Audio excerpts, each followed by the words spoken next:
मुखिया जी नमस्ते। नमस्ते नमस्ते, खुश रहो खुश रहो। आप कौन? हम वो पिंटू ड्राइवर है ना, ट्रक ड्राइवर, उनकी पत्नी है। अच्छा, तो पिंटू ट्रक ड्राइवर की औरत हो तुम? हाँ मुखिया जी। अच्छा अच्छा अच्छा, बैठो बैठो बैठो। हाँ। अरे नीचे क्या बैठती हो, ऊपर बैठो। हाँ हाँ। ऊपर बैठो ऊपर। मैं क्या जात पात ऊंच नीच नहीं मानता हूँ, हैं? ये सब जो है फालतू के चोचले हैं। तो कैसे आना हुआ? विधवा पेंशन बनवा दीजिए। अच्छा अच्छा। दिक्कत हो रही है, खाने को नहीं है, राशन नहीं है, घर में गैस नहीं है, हर महीने प्रॉब्लम होती है। वो रहते थे तो काम सही रहता था। अच्छा, तो विधवा पेंशन के लिए तुम आई हो? कुछ पेपर कागज उसमें लगेंगे, वो तुम्हारे पास है? हाँ मुखिया जी, सब है।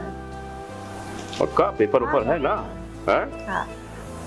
भाई वह जो पिंटू ड्राइवर था बहुत बढ़िया आदमी था, लेकिन अफसोस है इस चीज के लिए, तो इस भरी जवानी में बेचारा वो छोड़ के तुमको चला गया है।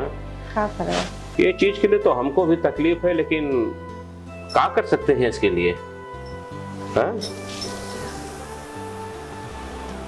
अच्छी हो तुम एकदम। है? विधवा पेंशन के तो तुम फिक्र ही मत करो, समझो बन गया तुम्हारा, क्योंकि जहां हम साइन कर देते हैं ना वो चीज होके ही रहता है। हाँ मुखिया जी, ये तो पता है। लेकिन क्या है, इसका थोड़ा बहुत फीस वहां पर भरना पड़ता है। फीस? हाँ। कैसी फीस मुखिया जी? अब फीस का अभी क्या बोलूं, अभी आप आके पहले ही बोलो कि बड़ा गरीबी है, पैसा रुपया बोलूं तो वो तो है नहीं तुम्हारे पास। खाने को पैसे नहीं, फीस कहाँ से देंगे? बहुत दिनों से भूखी होगी आप। हाँ, 4 दिन से खाना नहीं खाया। 4 दिन से खाना नहीं खाए? अब पिंटुआ का गुजरे कितना दिन हो गया? 7 महीने हो गए। 7 महीने हो गया, तो ये भी 7 महीने से तुम भूखी ही होंगी। जब पति नहीं रहा मुखिया जी तो कहाँ से क्या करें? अब इन सब चीजों में मुझे इंटरेस्ट भी नहीं रहा। इंटरेस्ट नहीं रहा? अब वो था तब इंटरेस्ट था। तो पति था तो रहेगा ना। अब पति के जैसा कोई अगर मिल जाए तो इंटरेस्ट बढ़ जाए।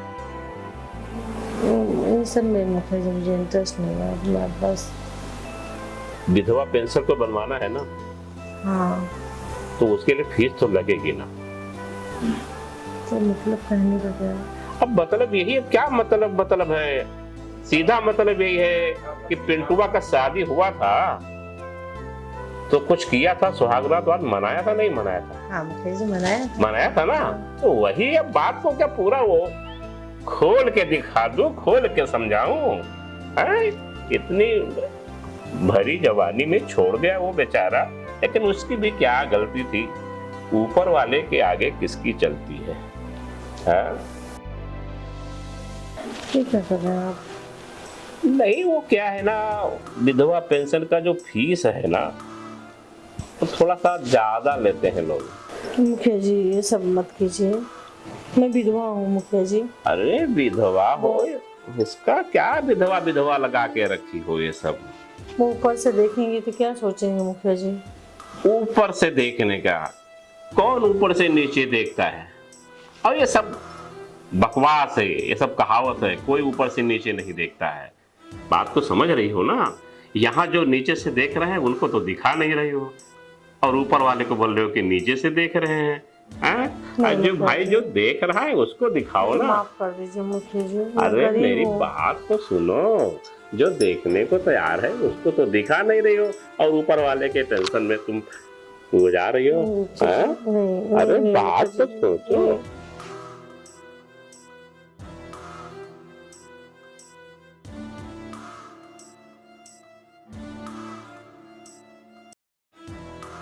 मुखिया जी आपने ये सही नहीं किया। अरे क्या सही नहीं किया ये बताओ, अच्छा लगा नहीं लगा?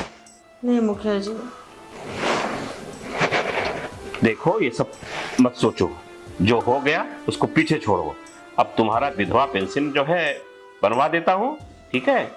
और हमारी जो ऑफिस है ना, मेरी ऑफिस है, वहां पर मैं आप एक लेटर दे देता हूँ, वहां जाओ, तुमको काम भी मिल जाएगा। ठीक है? हाँ जाए? हाँ जाओ, लेकिन आना तो पेपर कागज कंप्लीट लेके आना। ठीक है। ठीक है जो बताया। किधर? ठीक ठीक है। जय राम जी की।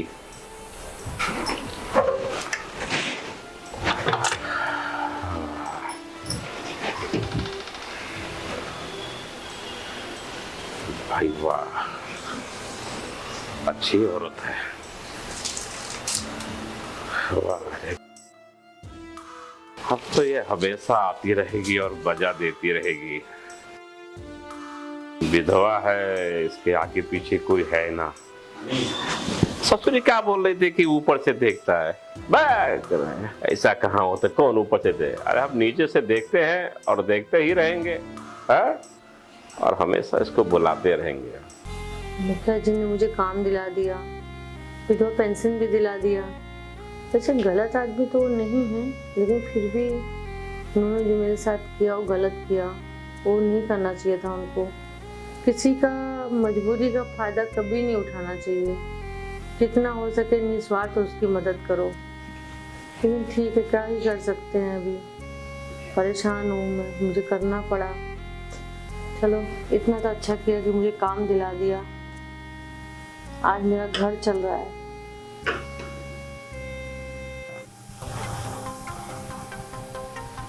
मुखिया जी जरा जोर जोर से सांस लीजिए। एक बार और, एक बार और।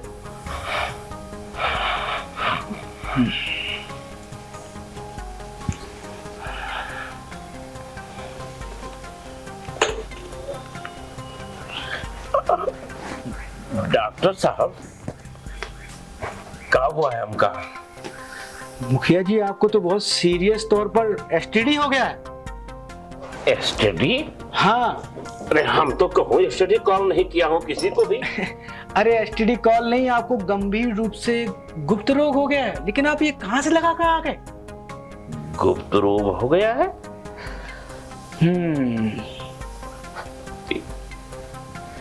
आप बराबर चेकिंग तो किए हो ना डॉक्टर साहब? मैंने बराबर चेक कर लिया मुखिया जी। ये खास तौर की बीमारी सिर्फ गांव में 3 लोगों को है, मेरी जानकारी। 3 लोगों को? जी हाँ। किसको किसको डॉक्टर साहब? एक तो वो जो पिंटू ड्राइवर था ना, अरे वो सरकारी ड्राइवर। अच्छा, वो जो मर गया वो? हाँ, वही ट्रक ड्राइवर। अच्छा अच्छा। एक पिंटू को, एक पिंटू की धर्मपत्नी को, और अब मैं आपके साथ देख रहा हूँ कि आपको भी वही बीमारी लग गई। वैसे अगर आपने कुछ उसकी विधवा के साथ किया है तो बता दीजिए, या उसके अलावा किसी और के साथ संबंध बनाया है तो बता दीजिए। अरे नहीं नहीं नहीं डॉक्टर साहब, क्या बात करते हो?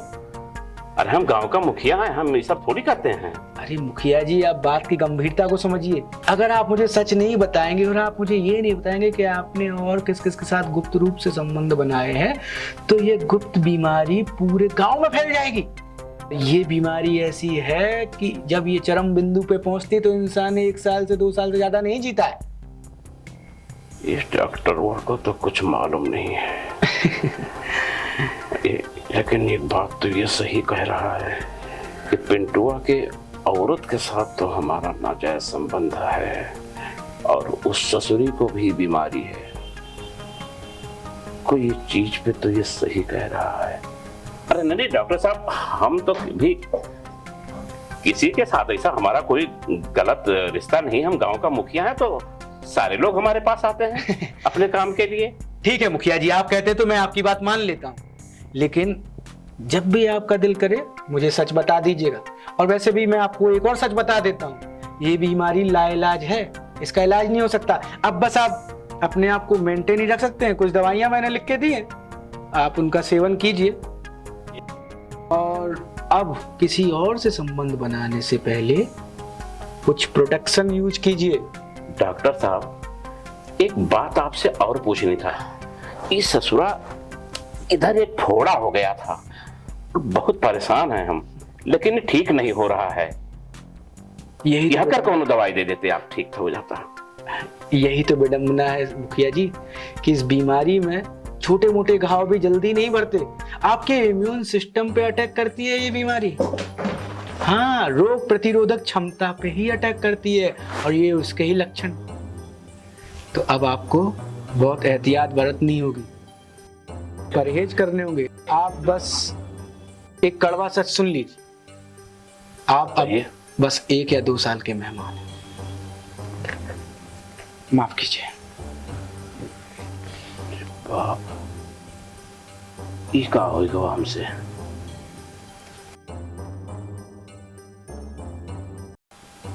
उसके साथ ना तो हम जबरदस्ती संबंध बनाते, ना ये ससुरा ये दिन देखने को मिलता। इतनी बड़ी बीमारी, इस गांव के मजबूर औरतों को हमने बहुत फायदा उठाया है। शायद उसी का सजा या भगवान हमको दे रहा है। कोई डॉक्टर वह सही बोल रहा है, ये जानता है सब। हे भगवान।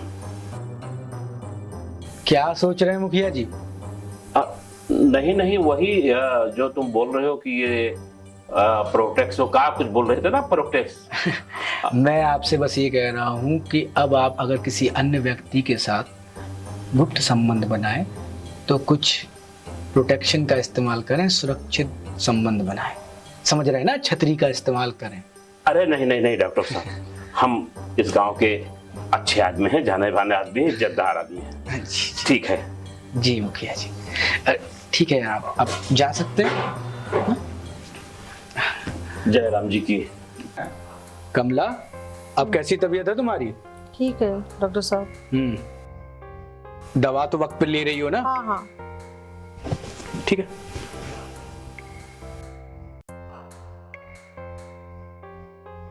लंबी लंबी सांस लो। एक बार और। एक बार और।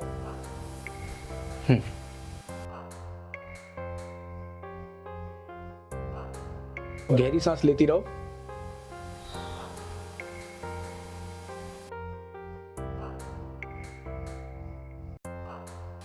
कमला, हाँ तुम्हारा लीवर कमजोर हो रहा है। हाँ तुम हल्का भोजन करना और दवा लेती रहना। वैसे एक बात बताओ, हाँ। मैं तुमसे एक राज की बात पूछना चाहता था। बोलो। क्या तुमने मुखिया जी के साथ कुछ ऐसा किया है जो समाज के दायरे में नहीं आता? नहीं, मैंने तो कुछ नहीं किया, वही कर दिए थे जबरदस्ती। ओह, मैं नहीं करना चाहती थी, उन्होंने जबरदस्ती कर दिया, क्या ही कर सकती हूँ। तो तुमने उन्हें बोला नहीं कि वो सुरक्षित तरीके से संबंध को आगे बढ़ाए? बोलने का मौका ही नहीं दिया, वो जबरदस्ती कर दी। अब पता नहीं वो इंसान किस किस के साथ संबंध बना रहा होगा और ये बीमारी कहीं पूरे गांव में ना फैल जाए, यही डर मुझे सता रहा है। मैं समझ सकता हूँ कि तुम एक औरत हो, तुम्हारी अगर कोई शारीरिक जरूरत है तो तुम ये याद रखना कि तुम्हें सुरक्षित रूप से ही संबंध हो। ठीक है?